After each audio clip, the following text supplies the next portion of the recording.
दूर सुनसान जंगल में एक बूढ़ी औरत खामोशी से दरख्त काट रही थी। जंगल में सिर्फ कुल्हाड़े की टक टक सुनाई दे रही थी। हर तरफ घना जंगल और पुरअसरार खामोशी थी, जैसे जंगल भी सांस रोके ये मंजर देख रहा हो।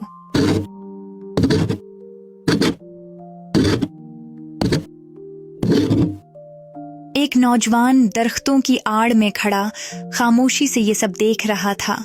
उसकी आंखों में हैरत और बेचैनी थी, लेकिन बुढ़िया अपने काम में मगन थी।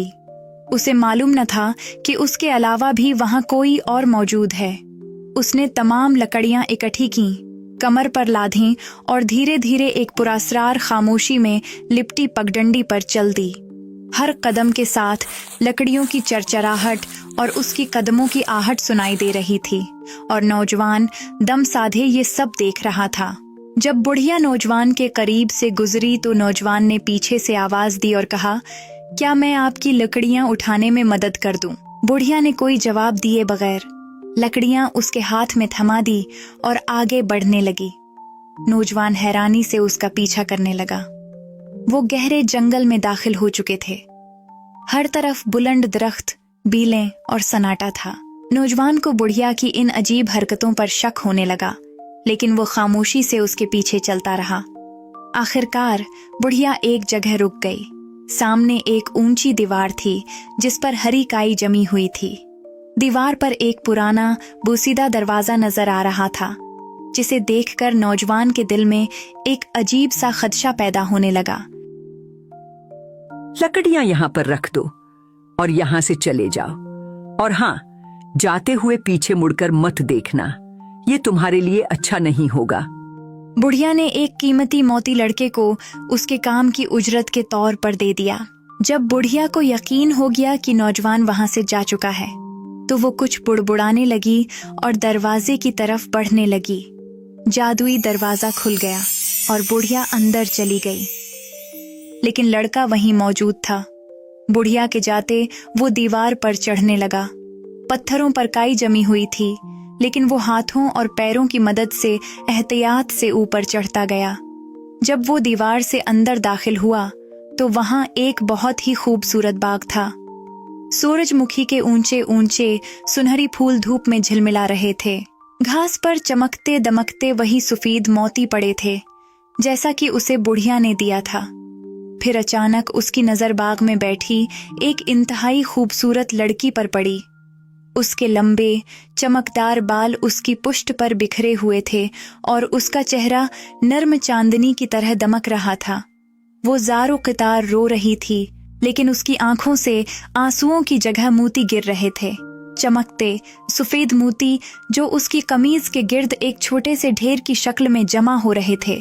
पूरा बाग इन्हीं मोतियों से जगमगा रहा था और सूरजमुखी के फूल इनकी रोशनी में और भी सुनहरे नजर आ रहे थे। जब लड़का लड़की के पास जाकर बैठा और उससे रोने की वजह पूछी, तो उसने बताया कि वो एक शहजादी है जिसे बचपन में एक जादूगरनी ने इन कीमती मोतियों की लालच में उसके महल से अगवा किया और यहाँ ले आई, और ये कि इस जादूगरनी के पास खुफिया कमरे हैं जहाँ वो ये मोती जमा करती है और फिर इन्हें शहर में बेचने जाती है।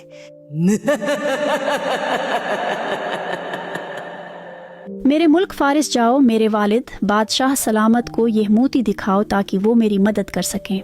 लड़के ने वादा किया और चुपके से दीवार पर चढ़कर बाहर की जानिब रवाना हो गया।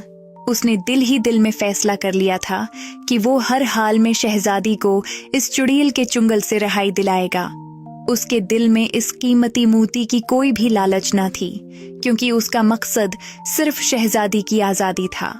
वो अपने कदमों की रफ्तार तेज करके शहजादी के महल की तरफ बढ़ने लगा। कई दिनों की थका देने वाली मुसाफत के बाद आखिरकार वो उस महल के दरवाजे तक पहुंच गया। महल की शान और शौकत देखकर नौजवान एक लम्हे के लिए दंग रह गया, मगर उसने अपना हौसला बरकरार रखा और बादशाह के हुजूर पेश हो गया। उसके हाथ में वही चमकता हुआ मोती था जो शहजादी ने दिया था। नौजवान ने अदब से झुककर मोती पेश किया और शहजादी का पैगाम बादशाह तक पहुंचाया। बादशाह की आंखें हैरत से फैल गईं। पहले तो उसे यकीन ही न आया कि उसकी बिछड़ी हुई बेटी वाकई जिंदा है, मगर जब उसने वही नायाब मोती पहचाना जो सिर्फ शाही खानदान में उसकी बेटी की आंखों से रवां होता था, उसका तो जैसे खुशी का कोई ठिकाना ही न रहा। क्या ये सच है? मेरी बेटी जिंदा है? बादशाह ने बेताबी से पूछा। नौजवान ने इस बात में सर हिला दिया। बादशाह ने फौरन सिपाहियों को इकट्ठा किया और गर्जदार आवाज में हुक्म दिया, 3 दिन के अंदर मेरी बेटी को वापस लाया जाए। सिपाही फौरन हरकत में आ गए। नौजवान भी उनके साथ रवाना हो गया ताकि उन्हें शहजादी के पास ले जा सके। रास्ता लंबा और मुश्किल था, मगर नौजवान की रहनुमाई में वो सब जल्द ही उस पुरअसरार जंगल में पहुंच गए, जहां वही कदीम खूदरो बेलों में लिपटी अजीम दीवार खड़ी थी। दीवार के दरमियान जादुई दरवाजा मौजूद था। नौजवान ने गहरी सांस ली और दीवार के करीब जाकर वही मखसूस अल्फाज दोहराए जो चुड़ैल ने दरवाजा खोलने के लिए पढ़े थे। अंदर कदम रखते ही वो एक तारीक पुरअसरार दुनिया में पहुंच गए। यहाँ हर तरफ मध्यम रोशनी वाली लालटेनें झूल रही थीं, दीवारों पर नायाब जड़ी बूटियां लटक रही थीं और कोने में एक बड़ा सा देगचा रखा था जिसमें कोई सब्ज रंग का माए हल्के हल्के बुलबुले छोड़ रहा था। चुड़ैल इसके साथ ही खड़ी थी। फिजा में जड़ी बूटियों की तेज खुशबू फैली हुई थी। नौजवान ने कहा, मैं शहजादी को वापस लेने आया हूँ। चुड़ैल मकरू मुस्कुराहट के साथ बोली, मेरा खजाना ले जाना चाहते हो? शहजादी अब मेरी है, मैं इसे कभी आजाद नहीं करूंगी। वापस चले जाओ वरना अंजाम भयानक होगा।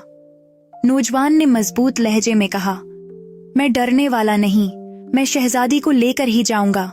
तब चुड़ैल किसी पुरअसरार जबान में मंत्र पढ़ने लगी और दरमियान में रखा जादुई गोला तेज रोशनी से चमकने लगा। नौजवान ने जल्दी से एक पत्थर पूरी कुव्वत से चमकते हुए गोले पर दे मारा। पत्थर गोले से टकराते ही एक जोरदार धमाका हुआ और चुड़ैल धुआं बनकर हवा में तहलील हो गई। सिपाहियों ने जल्दी से चुड़ैल की तमाम जादुई किताबें और अशिया जला दें ताकि वो कभी दोबारा वापस न आ सके। नौजवान दौड़ता हुआ उस कमरे की तरफ गया जहां शहजादी को कैद किया गया था। उसने दरवाजा खोला और शहजादी को आजाद किया।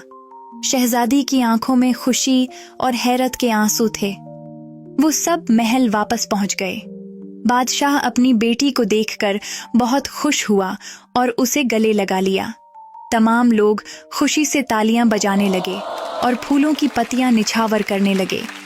कई सालों बाद बादशाह को आखिर अपनी लाडली बेटी मिल चुकी थी। महल में जश्न का समा था। लड़के की शादी शहजादी से करवा दी गई। अब वो भी इस महल का शहजादा बन चुका था। तमाम लोग खुश थे और उन्हें दुआएं दे रहे थे। वो दोनों हमेशा खुशी खुशी रहने लगे।